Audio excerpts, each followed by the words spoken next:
Ժողովուրդ ջան, իրապես լավ լուրով ենք սկսում մեր այսօրվա զրույցը, որովհետև մեր երկրում տեղի ունեցավ դարի հրաշքը, մեր առաջնորդը, Հայաստանի Հանրապետության վարչապետը, նույն ինքը ամենայն հայոց փրկիչը, որը փրկել է ժողովրդին, կարողացավ առողջանալ ընդամենը 6 օրում։ Դուք հասկանում եք դա ինչ հրաշք է, որովհետև ես ժողովրդի պես կասկածի տակ չեմ դնում, որ նա հիվանդ չէր, ոչ, նա հիվանդ էր եւ կարողացավ 6 օրում բուժվել։ Բացի դրանից, շարունակեց հրաշքներ գործել, որովհետև ընդամենը ժամեր անց իր առողջացումից հետո միանգամից երկրի բուժվածների, առողջացածների քանակը միանգամից թռավ վերև եւ միանգամից նաեւ փոխվեց վարակվածների քանակը, որ իջավ ներքև։ Այդպիսով Նիկոլ Փաշինյանը արդեն կարող է իրեն համեմատել վստահորեն բոլոր հրաշքներից հետո Հիսուս Նազորեթցու հետ, բան, որը ինքը միշտ արել է։ Եկեղեցում ենք գտնվում, ես ինքս ինչպես մեր Տեր Հիսուս Քրիստոսն էր սեր քարոզում, մենք քարոզում ենք սեր։ Մեր խնդիրն է, որ այս պետական պաշտոնյայի, այս իշխանի եւ բդեշխի բարդույթը փոխակերպվի Հիսուսի բարդույթ։ Ինչպես Հիսուս Քրիստոսը անդամալույցին ասել է վեր կաց եւ քայլիր, եւ ես այսօր ինձ իրավունք եմ վերապահում ասել հայ ժողովրդին վեր կաց եւ քայլիր։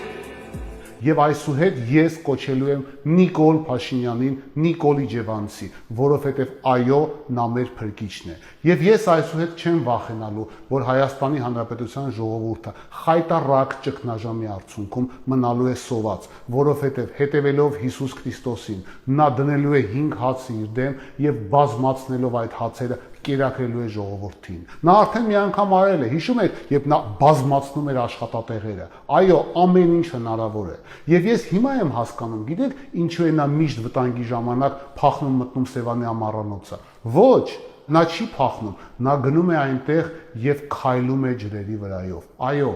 բայց նա նաեւ հասկացել է, որ երբ ժամանակը գա,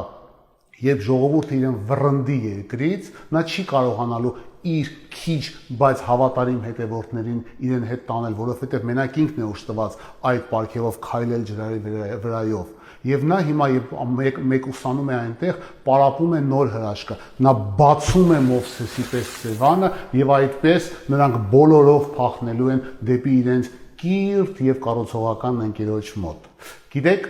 Հայաստանի Հանրապետությունը այսուհետ կարող ենք հանգիստ կոչել փրկիչ Նիկոլի Ջևանցու ֆեոդալ տարածք, որովհետև երբ դուք մենք ժողովուրդը գոռում էր մենք ենք տերը մեր երկրի, ժողովուրդը չգիտեր, որ իրականում իրենք ստրուկներն են Նիկոլ Փաշինյանի եւ ծառաները, որովհետև Նիկոլ Փաշինյանը կարողանում է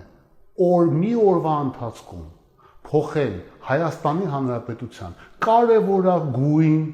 պաշտոնյաներին առանց նույնիսկ փորձ կատարելու բացատրել, թե ինչու է նա փոխել ԱԱՑ տնօրենին եւ նշանակել ոմն երիտասարդի։ Անհասկանալի է, թե ինչու նա այդքան թքած ունի ժողովրդի կարծիքի վրա։ Անհասկանալի է, թե ինչու է նա գլխավոր շտաբի պետին պատերազմող երկրի գլխավոր շտաբի պետին։ Երբ բանավոր արդեն թույլ էր տվել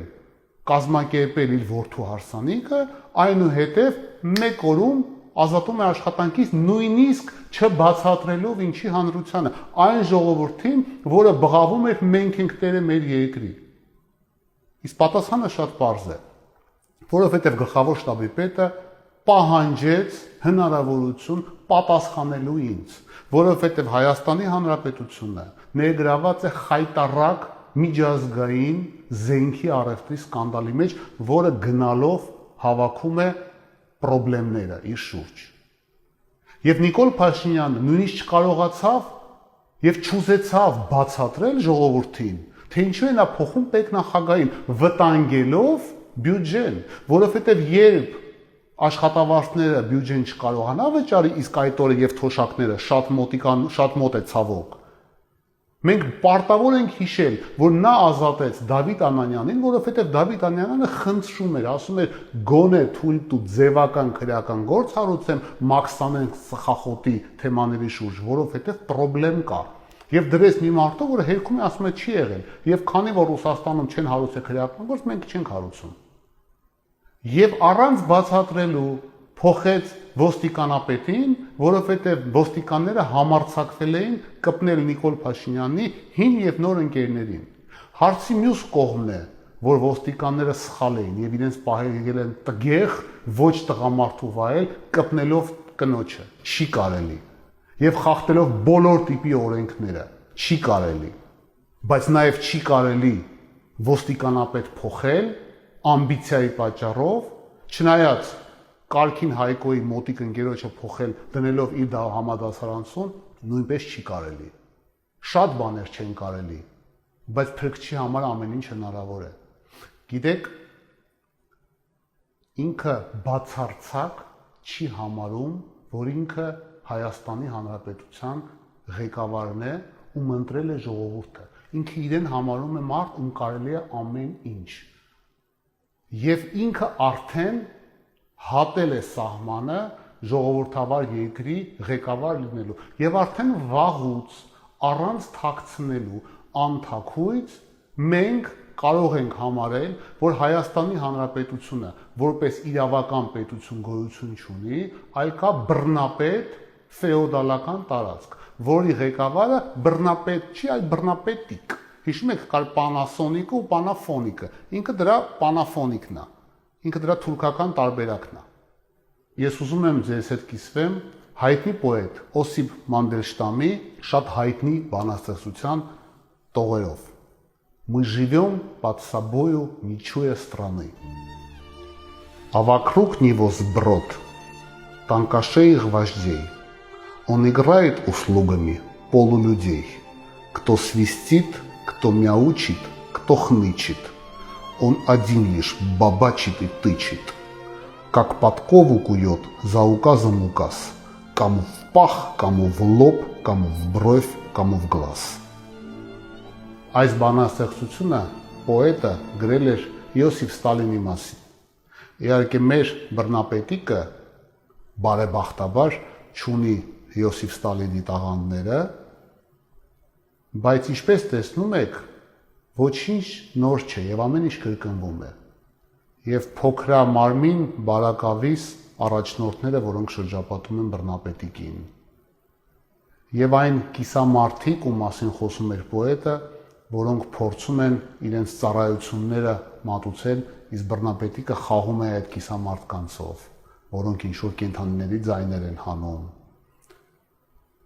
Եվ այն որոշումները եւ օրենքները, որոնք ինքը հերթով հրապարակում է այս դեպքում Facebook-ի միջոցով, որի արդյունքում մարդկանց ծեծում են, խփում են, նսեմացնում են, պարկեցնում են գետնին։ Ինչու ես հիշեցի Օսիպ Մանդելշտամին, որովհետև այս բանաստեղծության պատճառով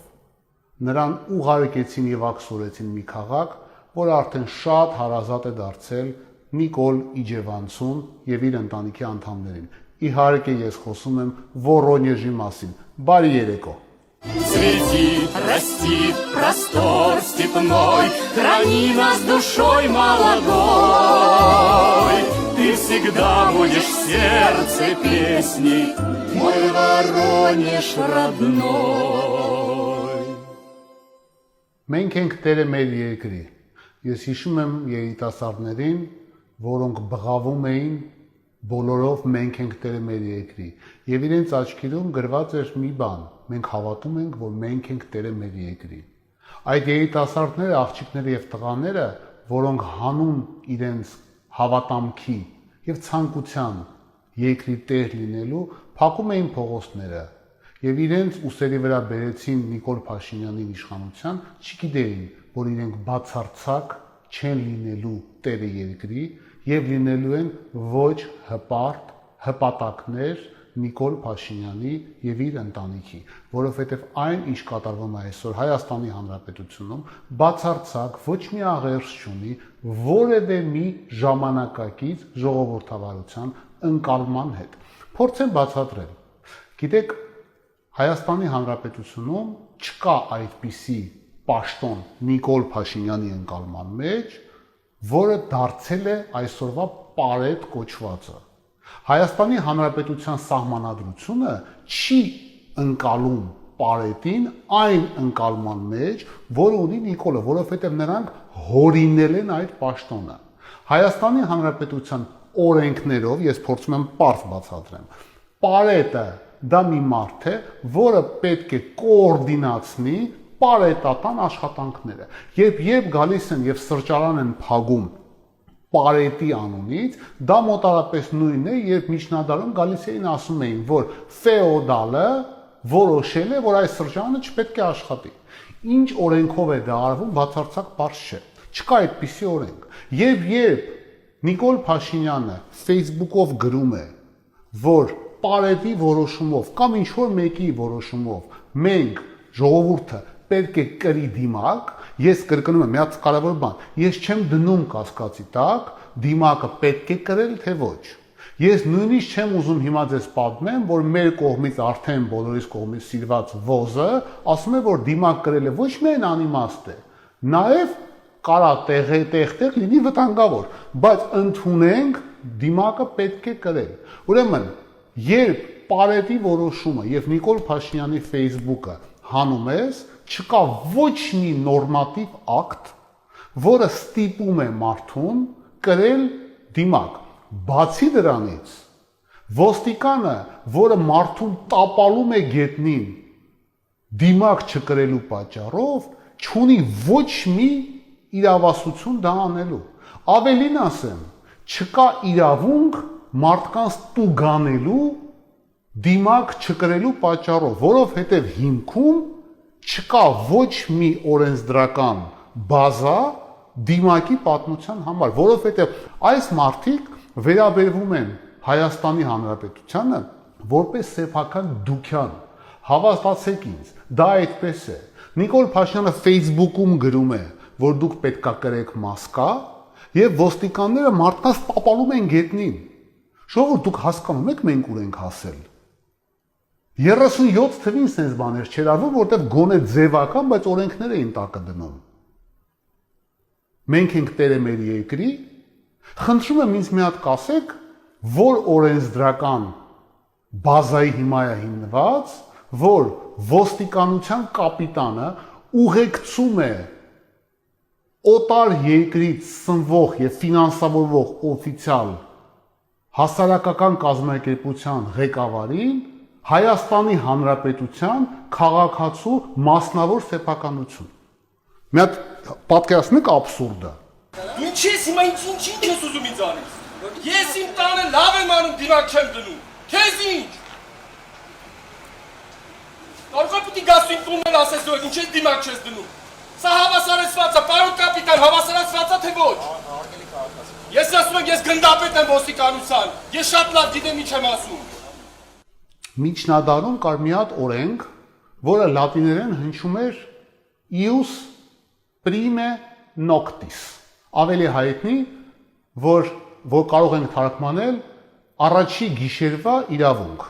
Ֆեոդալները իրավունք ունեին առաջի գիշերը հարսի հետ անցկացնել։ Եթե վաղը չմիսօր Նիկոլ Փաշինյանը իր Facebook-ի միջոցով ասի, որ գիտեք ինչ, քանի որ դուք սաղդ հպատակ եք,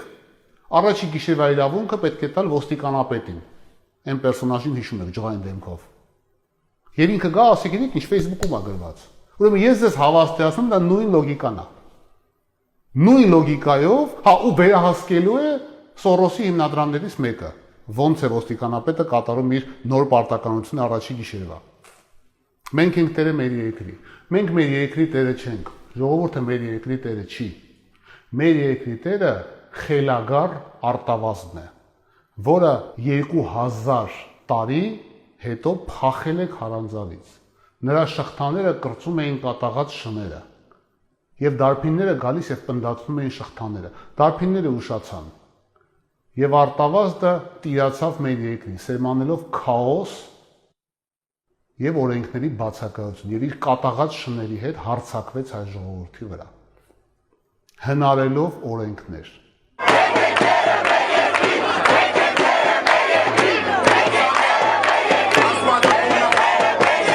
Ժողովուրդը չէ տերը մեր երկրի, որովհետև երբ ժողովուրդը լիազորում էր Նիկոլ Փաշինյանին կոորդինացնելու պետության աշխատանքը, որովհետև ժողովրդավարության հիմքում դա է, ընտրության միջոցով դու լիազորում ես ղեկավարին, տվյալ պարագայում Նիկոլ Փաշինյանին, որպեսզի ժողովրդի սեփականությունը, պետությունը ճիշտ կառավարել։ Ճիշտ է կառավարում Նիկոլ Փաշինյանը։ Մի կողմ դնենք, որ իր կառավարման արդյունքում մարդիկ են հիվանդանում, մարդիկ են մահանում, տնտեսությունն է քանդվում, բայց Նիկոլ Փաշինյանը վերալիազորում է իր լիազորությունները երրորդ կողմին, որովհետև միմիայն ոստիկանությունը կարող է կատարել վերահսկողության ֆունկցիաները։ Իսկ այն ինչ կատարվում է ուղղակի խեղկատակություն է։ Բայց ես մի հատ բան եմ ուզում ասեմ։ Ամեն անգամ երբ բղավում ենք կամ մտածում ենք մենք ենք տերը մեր երկրի, տեր լինելը դա նաև լինել հետամուտ լիազորություններին։ Պահանջելն է տեր լինելը, չմոռանալը, չշեղվելը։ Եվ այդպիսի մի դեպք էր նաև Ամուլսարը։ Գիտեք, ես ուզում եմ ձեզ պատմեմ Ամուլսարի մասին, իմ ընկալումների մասին, մի հատ հետաքրքիր բանի։ Ես հիշում եմ, երբ մարդիկ, բնապահպանները, ժողովուրդը տեր լինելու ցանկությամբ գնացին Հայաստանի Հանրապետության դե յուրե նախագահ Արմեն Սարգսյանի նստավայրի մոտ եւ փորձեցին պահանջել պատասխաններ Ամուլսարի վերաբերյալ եւ բղավում էին մենք ենք տերը մեր երկրի, որովհետեւ Արմեն Սարգսյանը ժամանակին այդ կազմակերպության, որը սեփականատերն է Ամուլսարի լիցենզիայի, տնօրենների խորհրդի անդամ էր։ Եվ Արմեն Սարգսյանը արեց մի հատ բան, որը ես շատ զարմացա, շատ անսպասել էր։ Բոլոր հնարավոր տարբերակներից համաձայն եմ, որ Ամուլսարը լավ պրոյեկտ է, համաձայն չեմ, սխալ եմ արել, ճիշտ եմ արել, նա ընտրեց ամենաանսպասելին։ Նա պարեց։ Behind the body.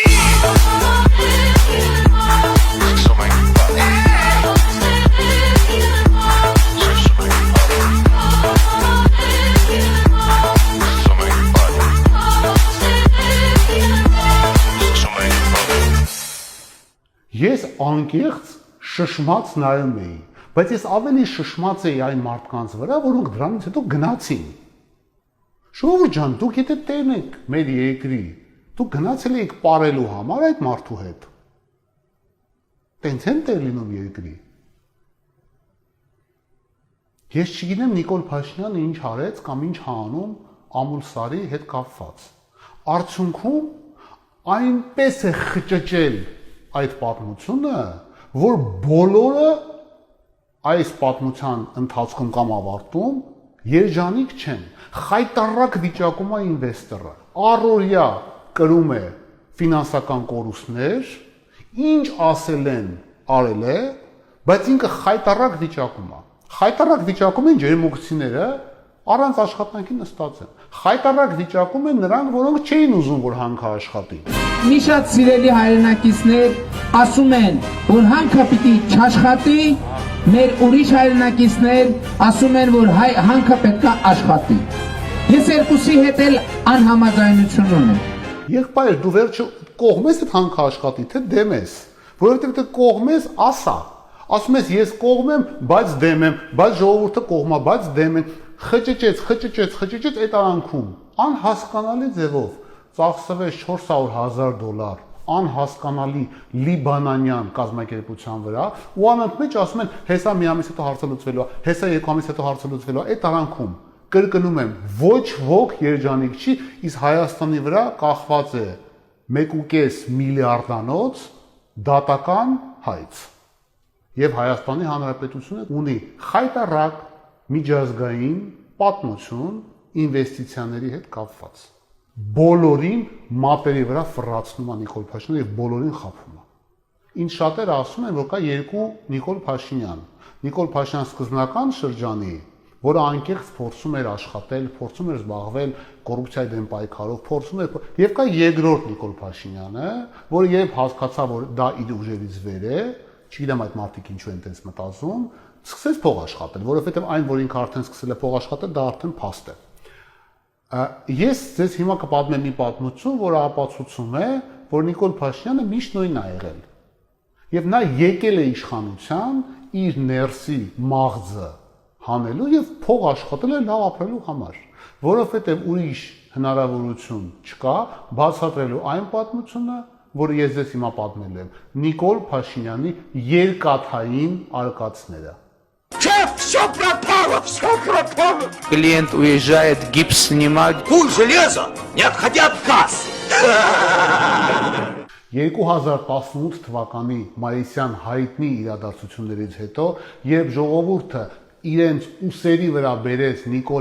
Նիկոլ Փաշինյանի եւ Աննա Հակոբյանին եւ տվեց իշխանությունը, ժողովուրդը դեռ մտածում էր, որ ժողովուրդն է տեր այս երկրի, իսկ Նիկոլ Փաշինյանը եւ Աննա Հակոբյանը արդեն մտածում էին, թե ոնց արագ պետք է հարը ստանալ։ Եվ այդ process-ը նրանք սկսեցին ավելի կոնկրետ հուլիս ամսվա ընթացքում, երբ իրենք եւ իրենց ընկերները հիմնեցին հայտնի արդեն դարձած Քապ ընկերությունը, որը շատ հպարտ անուն ունի, որովհետև այդ հապավումը, ինչպես սեփականատերերն էին ասում, կարելի է բացել Քայլ Արա պրոյեկտ։ Ուրեմն այս Քայլ Արա պրոյեկտը, Քապը,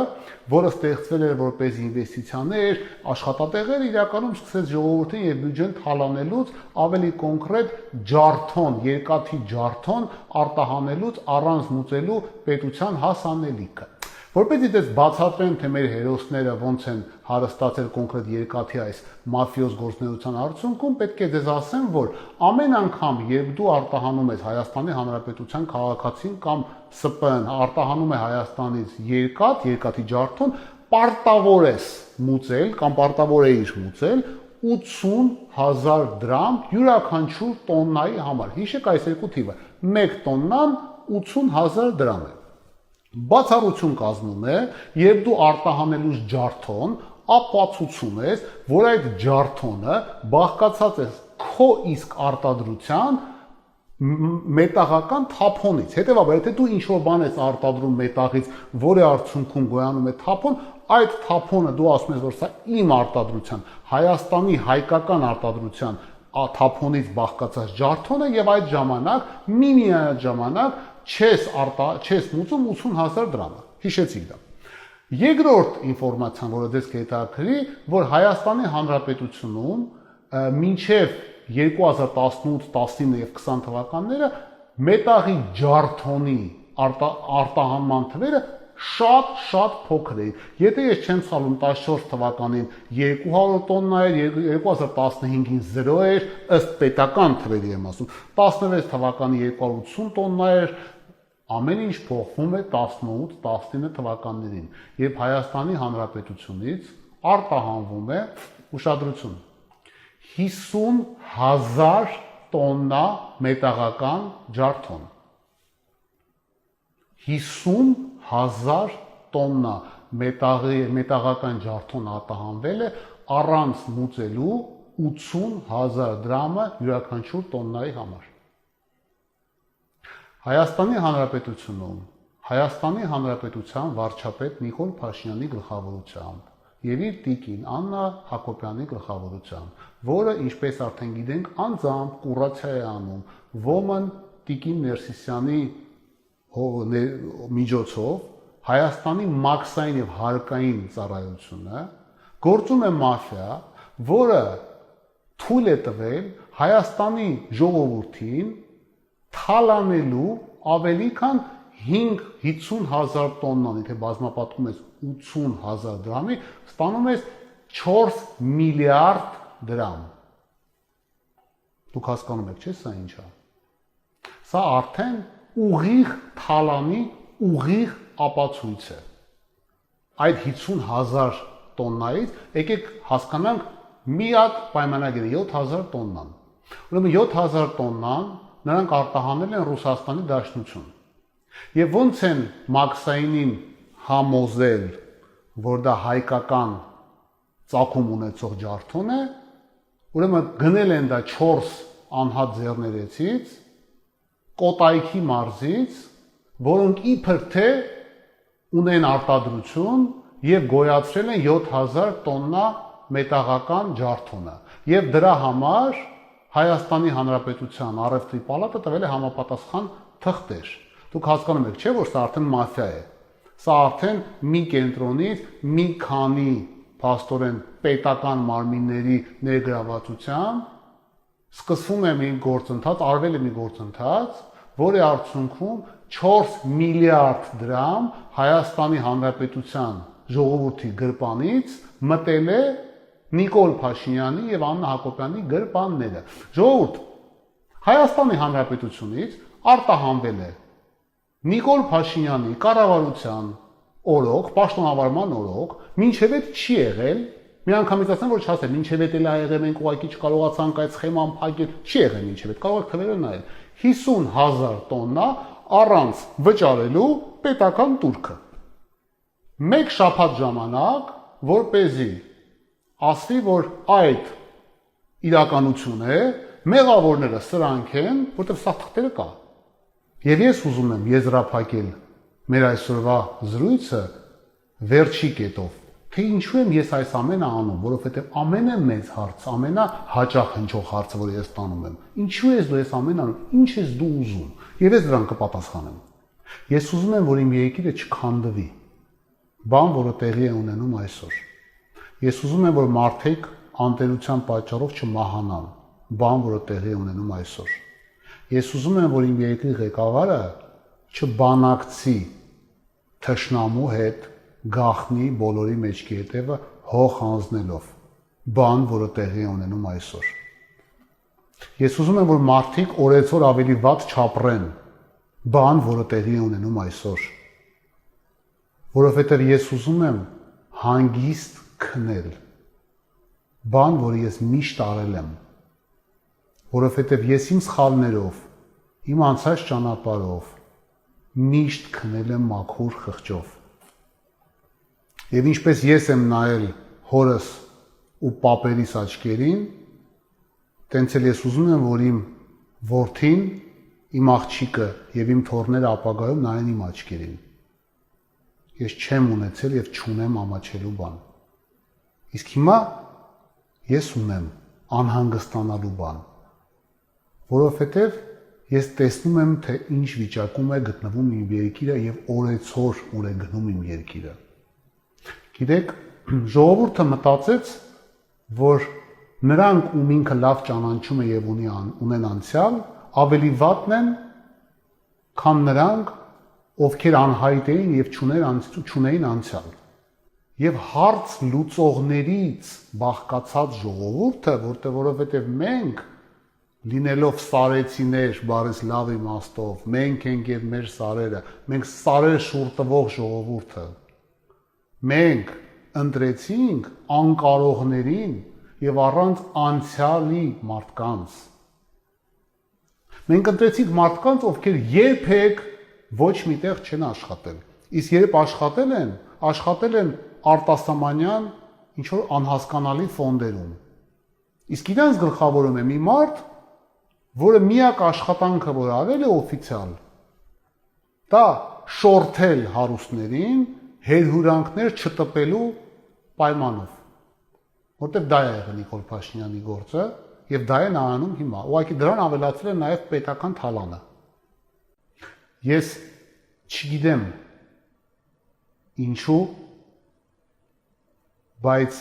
նույնիսկ այդ սահմանը, որը ես համարում եմ ամոթալի, հների եւ նորերի, անհասկանալի է գնում։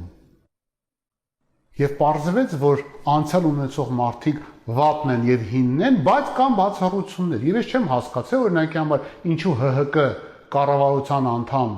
Ատոմ Ջանջուղազյանը նոր է,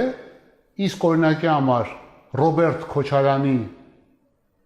վերահսկողության ծառայության ղեկավար Ֆելիքս Ցոլակյանը հին չէ եւ նույնպես նոր է։ Ինչու օրինակի համար գեներալ Արշակ Կարապետյանը, ով ձախողեց իր պարտականությունները ապրիլյան պատերազմի ժամանակ, դարձավ նոր եւ Նիկոլ Փաշինյանի սրտի գեներալը, իսկ գեներալներ Սեյրան Օհանյանը եւ Յուրի Խաչատուրովը, որոնք պատվով կատարեցին իրենց առաքելությունը պետության եւ ժողովրդի դեմ եւ հետ շպրտեցին թշնամուն, հին են։ Ով է որոշել, որ Զորաբ Մնացականյանը նոր է, իսկ Էդվարդ Նալբանդյանը հին է։ Ով է որոշել, որ Դավիթ Տոնոյանը օրինակի համար նոր է։ Այդ ինչ է։ Ես երբեք չեմ բաժանում մարդկանց, անջրպետներ չեմ դնում։ Բայց այսօր ես մի հատ անջրպետ դնելու եմ։ Վերջում։ Մարդիկ կիսվում են երկու մասի՝ կարողները եւ անկարողները։ Մենք կարող ազգ ենք եւ կարող մարդկանցից բաղկացած ժողովուրդ։ Եվ Հայաստանի քաղաքացիները կարող մարդիկ են։ Մենք միշտ ենք հարց լուծել։ Մենք հարց լուծելով երկիր ենք կառուցել։ Մեր պապերը Ռուսաստանում, Մոսկվայում հարց լուծելով մետրո են կառուցել, օդանավակայաններ են կառուցել։ Դրա մասին կան բազմաթիվ լեգենդներ, իրական պատմություններ։ Ատոմակայան են կառուցել։ Ում գիտեք այսօրվա կառավարությունից, որ կարող է հեռախոսը վերցնել եւ զանգել իր ընկերոջ եւ գոլեգային Ռուսաստանում, Վաշինգտոնում, Բրյուսելում, Թեհերանում, Թիֆլիսում։ Ես չեմ ճանաչում այդպես մարդ։ Բոլորի հետ մեկը ամեն օր մենք ավելի ենք կռվում։ Մենք հաս լուծող մարդիկ ենք, մենք ամենտեղ ունենում ենք ընկերներ։ Այս մարդիկ ընկեր չունեն, բացի իրանց այդ անհասկանալի թմային, ոհմակային ընկերությունից դուրս ընկեր չունեն։ Հա, կենացնել իշխան ուզում եք, մենք մեր ժողովուրդը, բայց իրականությունը այդ չի։ Անկարողներ են սրանք։ Անկարողներ են, ում ժողովուրդը ընտրեց, որովհետև չէր սիրում նախորդներին։ Ժողովուրդ ջան, ես ուզում եմ ըրնենք անկեղծ։ Դուք չեք սիրել Նիկոլ Փաշինյանին։ Դուք ատել եք ոչ Նիկոլ Փաշինյանին։ Եվ այդ ատելության արդյունքում ստեղծված սերը չսեր է։ Եվ այդ չսիրո արդյունքում ստեղծվեց մի հատ անհասկանալի կառավարություն, որը բոլորիս կործանում է։ Եվ միանգամից եմ ասում, ես միակ բանը, որ ուզում եմ, որ այս չսիրո արդյունքում ծնված անկարողների այս կույտը հեռանա։ Եվ ես տեղը բան չեմ ուզում, որովհետև այն, ինչի համար մարդիկ Նիկոլ Փաշինյանը եւ իր անհասկանալի ոհմակը գալիս են իշխանության, ես ունեմ։ Ես ինձ կարող եմ գտնել եւ կարող եի եւ կարողանալու եմ գտնեմ ամենուր։ Եվ իմ կյանքի նպատակը չէր եւ չի վիդեո ուղերձներով դիմել եւ զբաղվել, ինչպես շատերն են ասում, վիդեո բլոգերությամբ։ Ես դրա մեջ ոչ մի վատ բան չեմ գտնում, բայց դա իմը չէր եւ դա իմը չի։ Հայաստանի Հանրապետությունում եւ Սփյուռքում կան շատ կարող մարդիկ, աներևակայելի շատ։ Եվ այդ մարդիկ այսօր ուղղակի ոչինչ չեն ուզում անել Հայաստանի, ոչ թե Հայաստանի, այլ ոչինչ չեն ուզում անել, որովհետև հենց որ իրանք հասկանում են, որ վերջում իրենք առնչվելու են Սուրեն Պապիկյանի հետ, Տիգրան Ավինյանի հետ, Նիկոլ Փաշինյանի հետ, Կարքին Հայկոյի հետ, երբ որ ինքը ժամանակ է գտնում ու ինքնամեկուսացումից դուրս է գալի։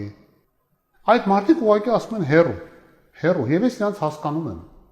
Հայաստանի Հանրապետությունում կան կարող բիզնեսմեններ,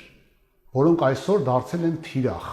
Նույնիսկ եթե նրանք փորձել են կամ պայմանավորվել են, բայց նրանք դարձել են Փաշինյան Հակոբյան ընտանիքի ճորտերը, ստրուկները, որոնք ստիպված մուծվում են հիմնադրամին եւ ոչ հիմնադրամին, որպեսզի դառնան նոր։ Հիմա Նիկոլ Փաշինյանը եւ իր ստիկ այսօրությունը զբաղված է տարածելով, որ ես այս ամենը անում եմ,